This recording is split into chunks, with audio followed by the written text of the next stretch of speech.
Hey guys, it's Rocky from USA Kilts here with our friend Kyle. You know him from the Ancestry commercials. He's the guy who traded in his lederhosen for a kilt. How'd you get into this? Well, I did my DNA, and it enough. turns out I wasn't German, I was Scottish. Right. So, so I filmed the commercial, and I had the kilt, and they bought me a kilt, and it's been really great. Nice. So it's a true story. We grew up, we were in a German group. My father passed away before we learned all of this, and he's probably rolling over in his grave because he loved being German. He just loved it. It's been sort of a roller coaster because everything we thought we knew about ourselves, we didn't know.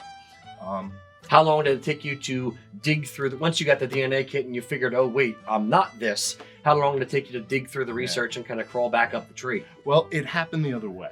Okay. I had crawled up the tree and I kept trying to get to Germany and I wasn't getting there. In fact, I wasn't getting out of the United States for generations and generations, and it didn't make any sense to me whatsoever. Finally, I'm there and I can't figure it out, and it seems like all these people are Irish and Scottish, and then I did my DNA and nothing came back German. I was like, aha. So then I was able to jump the pond. And as we were going back, I kept finding all these like lords and sirs, and all the titles kept getting better and better. And then boom, there we were in the castle. I'm actually descended from the royal family of Scotland.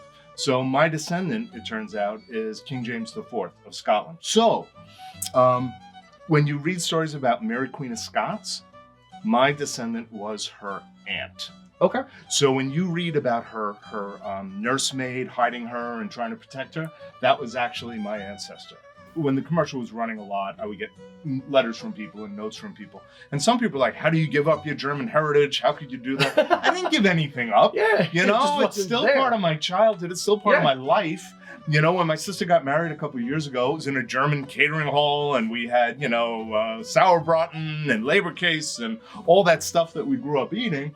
It's just that now we have more to celebrate and more to explore, and haggis was better than I thought it was going to be. It actually is. It is. People don't understand that. They hear what it is, and I go, no. Yeah. But yeah, so there's just more to enjoy. And, life is short. The more you can find to enjoy in it, good for you. Absolutely. And this is something that I find very interesting and fun. I love to travel. I've been all around the world. And, when you think about migratory patterns and where people went, we have ancestors. We all have ancestors from all around the world or who migrated to sections of the world. So, right. The whole world is basically open for exploration and how it relates to you, because it all relates to you. So it was a good trip. Yeah, nice. I love Scotland. It's amazing. Once you start discovering and once you start learning the stories of your family, I mean, I have so many things that I learned. I'm a volunteer firefighter, right? And I'm searching my mother's family, and I'm searching newspapers, and all these different things. And I find this story about my great-grandfather, who was a volunteer fireman. And I'm like, what? I'm reading this. I'm like, what? I call my mother. I said, was your grandfather a volunteer fireman? She's like, oh, yeah. I forgot about that. I didn't tell. Yeah. She had his shield. She had parts of his uniform. She had pictures of him. I now have it all, protected, which I'll give to my nephew who's a fireman. But so you learn things like that. I had an ancestor, again, on my mother's side, who was not involved in the Teapot Dome scandal, but he seemed to be friends with everyone indicted. So, yes, we were political criminals back in the day, Yeah. So I love learning these deeper personal stories. Absolutely. Yeah. Two good resources. Sons of the American Revolution will help you trace your tree, and they will try to find people who've already done the work that you're related to. Also, the Mormons are just amazing. If ever you get out to Utah, or if there's a local Mormon church, you go in, they will help you decipher everything that in any language. They're a great resource. Yeah, that's how I started, actually. I went to Utah to the Mormon research library there, and then I just got...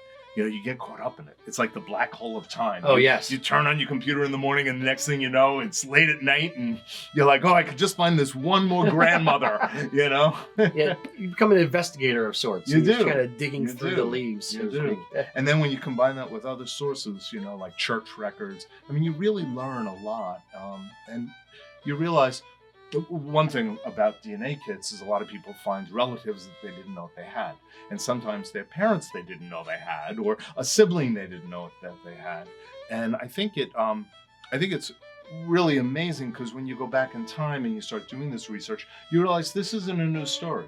For centuries, people have been having babies and not having them the way that they were supposed to all the time, you know? And so it's just kind of interesting to go back and read these stories. You think 100 years ago, everyone was just these poor people, pure people who sat home and went to church, and no, they had full, exciting lives. How long were you guys in America? Was your family in America? That branch came in the 1700s. Nice. Been there a long time. Yeah. So they were in Maryland. We also had a large group that was in Virginia.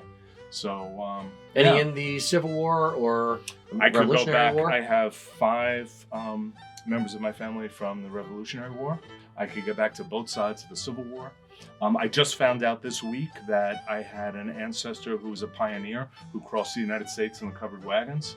Nice. So it's amazing. Once you start discovering your story, once you start going back, all of a sudden it's not history anymore.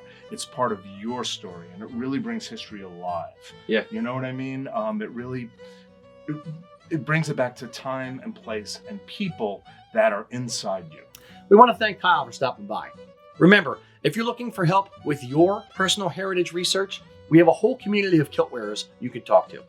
Join the Kilts and Culture Facebook group to meet other people interested in Celtic ancestry. The link's in the comments below. Want more Celtic YouTube content? Hit the subscribe button now and ring the bell to be notified when we post a new video. Thanks for watching, guys, and Slán Java.